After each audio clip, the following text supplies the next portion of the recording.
Human ಮೆಟಾನ್ಯೂಮೋ virus HMPV ಅಂತಾನೂ ಕರೀತಾರೆ.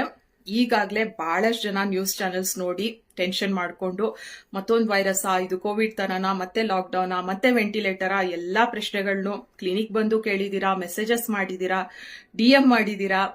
ನೋಡಿ, ನೀವೆಲ್ಲ ಫಸ್ಟ್ ಕಾಮ್ ಡೌನ್ ಆಗಿ. ಈ ವೈರಸ್ ವಿಚಾರವಾಗಿ ನೀವ್ ಏನ್ ತಿಳ್ಕೋಬೇಕು ಅಷ್ಟನ್ ಮಾತ್ರ ನಾನು ನಿಮ್ಗೆ ತಿಳಿಸ್ತೀನಿ. ಅನಗತ್ಯ ಹೆಚ್ಚಿನ ಇನ್ಫಾರ್ಮೇಶನ್ ತಿಳ್ಕೊಳ್ಳೋದು, ಇಲ್ಲ ಅರ್ಧಂಬರ್ಧ ವಿಚಾರ ತಿಳ್ಕೊಂಡು ನೀವು ಹೆದರ್ಕೊಳ್ಳೋದು, ನಿಮ್ ಜೊತೆ ಇರೋರ್ಗೆಲ್ಲ ಹೆದರಿಸೋದು, ಈ ಕೆಲಸನ ಮಾಡೋದಿಕ್ಕೆ ಹೋಗ್ಬೇಡಿ. ಕೋವಿಡ್ ಟೈಮ್ ನೆನ್ಪಿದೆ ಅಲ್ಲ?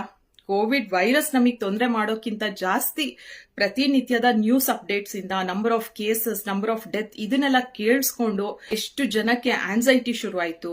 ಅಂಡ್ ಬ್ಲಡ್ ಪ್ರೆಷರ್, ಡಯಾಬಿಟಿಸ್ ಎಲ್ಲ ಕೋವಿಡ್ ಟೈಮ್ ಅಲ್ಲೇ ಹೈಯೆಸ್ಟ್ ಡಯಾಗ್ನೋಸ್ ಆಗಿರೋದು. ಅನಗತ್ಯ ಆತಂಕಗಳನ್ನ ಇಟ್ಕೊಂಡು ನಮ್ಮ ಹೆಲ್ತ್ ನ ನಾವೇ ಹಾಳು ಮಾಡ್ಕೊಳ್ಳೋದು ಬೇಡ.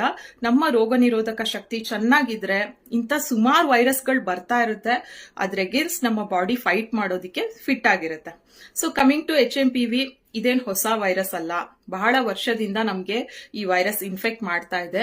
2001ರಲ್ಲಿ ಇದನ್ನ ಟೆಸ್ಟ್ ಮಾಡಿ ಕಂಡಿಡ್ತಿದ್ದಾರೆ. ಇದೊಂದು RNA ವೈರಸ್ ಅಂಡ್ ಚಳಿಗಾಲದಲ್ಲಿ ಇನ್ಫೆಕ್ಷನ್ ಒಬ್ರಿಂದ ಒಬ್ರಿಗೆ ಜಾಸ್ತಿ ಹರಡುತ್ತೆ. ಇದ್ರ ರೋಗ ಲಕ್ಷಣಗಳೇನು? ನಿಮ್ಗೆ ನೆಗಡಿ, ಕೆಮ್ಮು, ಜ್ವರ, ಗಂಟ್ಲು ನೋವು, ಮೈಯಲ್ಲಿ ಏನಾದ್ರೂ ರ್ಯಾಷಸ್ ಇರೋದು ಅಂಡ್ ವೀಸಿಂಗ್. ಈ ಒಂದು ವೈರಸ್ದು ಸ್ಪೆಷಲ್ ಏನು ಅಂದ್ರೆ, ಬೇರೆ ವೈರಲ್ ಇನ್ಫೆಕ್ಷನ್ ಗಿಂತ ಇದರಲ್ಲಿ ವೀಸಿಂಗ್ ಸ್ವಲ್ಪ ಜಾಸ್ತಿ ಇರುತ್ತೆ. 2-3 ದಿವಸದಲ್ಲಿ ನಿಮ್ಗೆ ಎಲ್ಲಾ ರೋಗ ಲಕ್ಷಣಗಳು ಕಮ್ಮಿ ಆಗಿಲ್ಲ ಅಂದ್ರೆ ಡೆಫಿನೆಟ್ ಆಗಿ ನೀವು ಡಾಕ್ಟರ್ನ ಕನ್ಸಲ್ಟ್ ಮಾಡಿ. ಅಂಡ್ ಇದಕ್ಕೆ ಆದ ಯಾವುದೇ ಸ್ಪೆಸಿಫಿಕ್ ಟ್ರೀಟ್ಮೆಂಟ್ ಇಲ್ಲ, ಇದಕ್ಕೆ ಆದ ಸ್ಪೆಸಿಫಿಕ್ ವ್ಯಾಕ್ಸಿನೇಷನ್ ಕೂಡ ಇಲ್ಲ.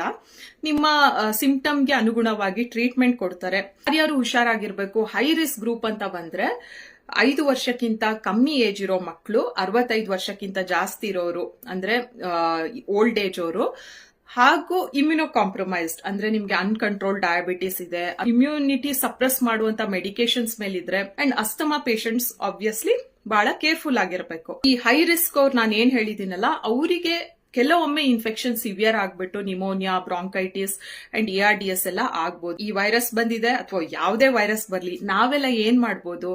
ಹೈಜೀನ್ ನ ಕಾಪಾಡ್ಕೋಬೇಕಷ್ಟೇ.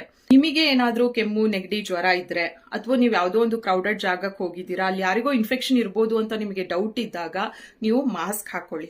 2ನೇದು, ಆಗಾಗ ಚೆನ್ನಾಗಿ ಕೈ ತೊಳ್ಕೊಳ್ಳಿ. ಇನ್ನು 3ನೇದು ಮೋಸ್ಟ್ ಇಂಪಾರ್ಟೆಂಟ್, ಡಿಸ್ಟೆನ್ಸ್ ಮೇಂಟೈನ್ ಮಾಡಿ. ಒಂದು 6 ಫೀಟ್ ಡಿಸ್ಟೆನ್ಸ್ ಅಲ್ಲಿ ಯಾರಾದ್ರೂ ಇದ್ರೆ ನಿಮಗೆ ಈಸಿಯಾಗಿ ಇನ್ಫೆಕ್ಷನ್ ಎಲ್ಲ ಸ್ಪ್ರೆಡ್ ಆಗೋದಿಲ್ಲ. So social distancing is very important. ಇದನ್ನ ನಾವೆಲ್ಲರೂ ಮಾಡಬೇಕು. ಇದರಲ್ಲೂ ಏನು ಹೊಸತಿಲ್ಲ, ಕೋವಿಡ್ ಇಂದಾನು ಹೇಳ್ತಾ ಇದ್ದಾರೆ. ಹ್ಯಾಂಡ್ ವಾಶ್ ಮಾಡಿ, ಮಾಸ್ಕ್ ಹಾಕೊಳ್ಳಿ, ಸೋಷಿಯಲ್ ಡಿಸ್ಟೆನ್ಸಿಂಗ್ ಮಾಡಿ, ಇದೆಲ್ಲರಿಗೂ ಅಭ್ಯಾಸ ಆಗೋಗಿದೆ.